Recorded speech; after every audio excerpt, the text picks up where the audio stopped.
آج کل میڈیا مکمل طور پہ کنٹرول کر لیا گیا اور ایک ہی جو ہمارے پاس راستہ ہے سوشل میڈیا، اس کو کنٹرول کرنے کے لیے میرے گھر سارا انٹرنیٹ کاٹ دیا تاکہ میں کسی بھی طرح آپ تک اپنا پیغام نہ پہنچا سکوں۔ چھوٹے چھوٹے پنجروں میں ان کو بند کیا ہوا ہے، کھانا ان کو صحیح نہیں مل رہا، پانی وہ ترستے ہیں وہاں، وکیلوں کو ملنے نہیں دیتے، کئی جگہ ہمارے وکیل ہی نہیں وہاں پہنچ سکتے، اور ان کو جس طرح یعنی کہ کوئی غیر ملک دشمن ہے اس طرح رکھا ہوا ہے۔ بلکہ غیر ملک دشمن بھی پرزنرز آف وار کے بھی حقوق ہوتے ہیں، ساری لیڈرشپ اندر ڈالی ہوئی ہے، اور نکلنے کا صرف ایک طریقہ ہے، آپ جادو کا لفظ کہہ دیں کہ جی میں تحریک انصاف میں نہیں ہوں تو آپ رہا ہو سکتے ہیں۔ ہمارے کوئی بھی ہیومن رائٹس کے جو لوگ ہیں وہ ڈر ڈر کے کوئی ایک آدھ بیان آ جاتا ہے، اور پھر میں صحافیوں کو کہوں گا، میں سمجھتا تھا کہ ہمارے صحافی بڑے پرو ڈیموکریسی ہیں، چلے جی میرے بڑے خلاف ہوں گے لیکن ڈیموکریسی کے لیے تو ساتھ ہے۔ تو وہ جو تماشا ہے یہ کیسے دیکھ رہے ہیں؟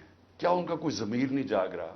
کیا جب انہوں نے شیرین مزاری سے جو ہوا اور جو اس نے پھر آخر میں جا کے پارٹی چھوڑی، کیا ان کو کوئی دل میں آواز نہیں کوئی آئی کہ یہ اس سے بڑا ظلم کیا ہو سکتا ہے ایک معاشرے پہ؟ سارے اس کے دشمن بھی جانتے ہیں کہ وہ ایک محب وطن پاکستانی، وہ کبھی بھی اینٹی پاکستان کا نہیں سوچ سکتی تھی۔ شیرین مزاری جان دے لیکن وہ ایک پاکستان کے ہر کاز کے لیے کھڑی ہوتی تھی۔ جو لوگ اس کو الٹرا نیشنلسٹ کہتے تھے، کئی دفعہ وہ کئی ناراض ہو جاتے تھے کہ وہ بڑی سخت باتیں کرتی تھی، لیکن وہ نظریاتی عورت تھی۔ تو اس سے نقصان تحریک انصاف کو تو چلے ہوا، لیکن پاکستان کی سیاست کو اور جمہوریت کو نقصان پہنچا ہے۔ عمران ریاض سب سے زیادہ اس کی یوٹیوب کے اوپر ویورشپ تھی، اس کو ابھی تک عدالتوں نے بار بار کہا کہ ہمارے سامنے اس کو پیش کرو، کیوں نہیں پیش کر رہے؟ مجھے خوف ہے کہ اس کے اوپر تشدد اتنا کیا ہوگا کہ وہ عدالت میں لاتے ہوئے اسے ڈر رہے ہیں۔ یہ ارشد شریف کے بعد یہ دوسرا ہے کہ ارشد شریف سے جو انہوں نے کیا ہے، تو کدھر ہے ہماری صحافی کمیونٹی؟ کیونکہ چلے ٹھیک ہے، آج تو چلے ہمارے پر برا وقت ہے، یہ تو آپ کے اوپر بھی آئے گا۔ اگر ایک دفعہ فنڈامنٹل رائٹس ختم ہو جاتے ہیں ایک معاشرے میں، تو معاشرے میں تو جنگل کا قانون ہے۔ آج ہمیں فوری طور پہ انویسٹیگیشن کرنی چاہیے ان لوگوں کی، جو صرف یہی نہیں کہ جو 25 لوگ شہید ہوئے ہیں سیدھی گولیوں سے، وہ لوگ جو کہ ہاسپٹل میں پڑے ہوئے ہیں، 2 کی مجھے پتا چلا ہے، کیونکہ ہمیں پتہ ہی نہیں اب چلتا کچھ، کیونکہ سارے کارکن تو یا چھپ گئے ہیں یا جیلوں میں ڈال دیے ہیں، تو آہستہ آہستہ خبریں آتی ہیں کہ 2 کارکنوں کی ٹانگیں کٹ گئی ہیں، کیونکہ گولیاں ماری ان کی ٹانگوں کے اوپر، ان کی ٹانگیں کٹ گئی ہیں، تو ان کی زندگیاں گئی، تو کون پوچھے گا ان کو؟ جب انسانوں کے اندر ایک آئیڈیا آ جاتا ہے آزادی کا، وہ آپ ختم کر ہی نہیں سکتے، آپ جتنا مرضی ظلم و تشدد کریں یہ آئیڈیا ختم نہیں ہونے لگا۔ اگر یہ آئیڈیا ختم ہونا ہوتا تو مقبوضہ کشمیر میں آج وہ ہاتھ کھڑا کر کے اور آرام سے چپ کر کے قبول کر لیتے ہندوستان کی غلامی۔ لاکھ سے اوپر کشمیری شہید ہو چکا ہے، کشمیریوں کے اوپر جو ہم آج ہمارے پہ ظلم ہو رہا ہے، یہ کشمیری 30 سال سے ہو رہا ہے ان کے اوپر۔ ان کے بھی گھروں میں گھس جاتی ہے رات کو پولیس، لوگ اٹھا کے لے جاتے ہیں، نوجوانوں کو اٹھا کے لے جاتے ہیں، جیلوں میں ڈال دیتے ہیں، ان کو بھی کوئی پوچھنے والا نہیں ہے، ان کے بھی کوئی فنڈامنٹل رائٹس نہیں ہیں، ان کے سارے لیڈروں کو بند کر دیا ہے، وہاں بھی میڈیا کے اوپر کنٹرول کیا ہوا ہے۔ لیکن جس وقت موقع ملے گا کشمیریوں کو اپنی آواز سنانے کا، ایک آواز سے سارا کشمیری کہے گا آزادی۔ سوشل میڈیا کا زمانہ ہے، تو اب آپ کیسے بند کریں گے؟ لوگوں کو تو انفارمیشن اب مل رہی ہے، لوگوں کو تو یہ پتا چل گیا کہ یہ سارا سٹیج مینج تھا، یہ پوری کانسپریسی کی ہوئی تھی، پری پلان بنا ہوا تھا۔ اب اس کے اندر کئی رائے ہیں کہ آئی بی نے کیا یا ایم آئی نے کیا، اس کے اندر تو سوشل میڈیا پہ اب چل رہی ہیں چیزیں، لیکن یہ پتا ہے کہ یہ پری پلان تھا کہ انہوں نے اس کا پورا فائدہ اٹھانا تھا تحریک انصاف کو ختم کرنے کے لیے۔ آج سلام کرتا ہوں ان لوگوں کو کہ اتنے پریشر کے باوجود ہماری لیڈرشپ کھڑی ہے، آج کہتی نہیں ہم تحریک انصاف میں ان کو خاص طور پہ سلام کرتا ہوں، کیونکہ مجھے پتا ہے ان کے اوپر کیا گزر رہی ہے۔ لیکن فرض مال سارے بھی چھوڑ دیتے ہیں تحریک انصاف کو۔ میں آج آپ کو کہہ رہا ہوں، جس کو میں پی ٹی آئی کا ٹکٹ دوں گا وہ انشاءاللہ جیتے گا، اور وہ اس لیے جیتے گا کہ لوگ وہ فیصلہ کر بیٹھے ہیں۔ کبھی سنا پاکستان کی تاریخ میں کہ پوری حمایت تو اسٹیبلشمنٹ کی، اداروں کی، سب کی الیکشن سے بھاگ رہے ہیں کیونکہ ووٹ بینک ان کا ختم ہو گیا ہے۔ پولیٹیکل پارٹی تب ختم ہوتی ہے جب اس کا ووٹ بینک ختم ہوتا ہے۔ ان کا ووٹ بینک ختم ہے. آپ اس گھوڑے کے اندر جتنی مرضی پھونک بھرتے رہیں، اس نے گرنا ہی ہے. جب ریس میں کھڑا ہوگا یہ گر جائے گا. اور تحریک انصاف کو آپ نہیں ختم کر سکتے. لیکن جو میں تیسری بات کرنا چاہتا ہوں، لیکن مجھے اپنے ملک کے اوپر خوف آ رہا ہے. عمران خان کو باہر کرتے کرتے یہ تو ہمارا ملک تباہ کر رہے ہیں. جتنا ہم ٹیکس میں پیسہ اکٹھا کرتے ہیں سارا قرضوں کے اوپر سود پہ چلا جاتا ہے. ملک پھر قرضوں پہ چل رہا ہے. اب ریکارڈ قرضہ لے رہے ہیں ہم. سود ادھر پہنچ گیا ہے قرضوں کے اوپر کہ سارا ہی ہمارا ٹیکس کا پیسہ اب سود میں چلا جائے گا. تو میں یہ سوچنے کی کوشش کر رہا ہوں کہ کیا یہ جو لوگ یہ فیصلے کر رہے ہیں کہ عمران خان کو باہر رکھو، کیا ان کو نہیں نظر آ رہا کہ پاکستان ڈوب رہا ہے؟ کیا ان کو نہیں نظر آ رہا کہ ان کے پاس روڈ میپ بھی کوئی نہیں ہے؟ میں آج میں کمیٹی بنانے کے لیے تیار ہوں، ایک مذاکراتی کمیٹی. کسی سے بھی، وہ جو بھی اس وقت طاقتور لوگ ہیں، میں ان سے جا کے وہ بات کریں. وہ دو چیزیں کر لیں، کیونکہ اور تو ابھی مجھے تو سمجھ نہیں آ رہی. ہم نے بڑی کوشش کی بات کرنے کی. جو یہ پہلے لوگ تھے وہ عجیب باتیں کرتے تھے کہ جی ہم تو اکتوبر میں الیکشن کروائیں گے. کیوں جی اکتوبر میں الیکشن کروائیں گے؟ بولے نا وہ اس لیے کروائیں گے کہ یہ انہوں نے کرنا تھا ہمارے ساتھ. جب کرش ہو جائے گی تحریک انصاف تو تب الیکشن کروائیں گے.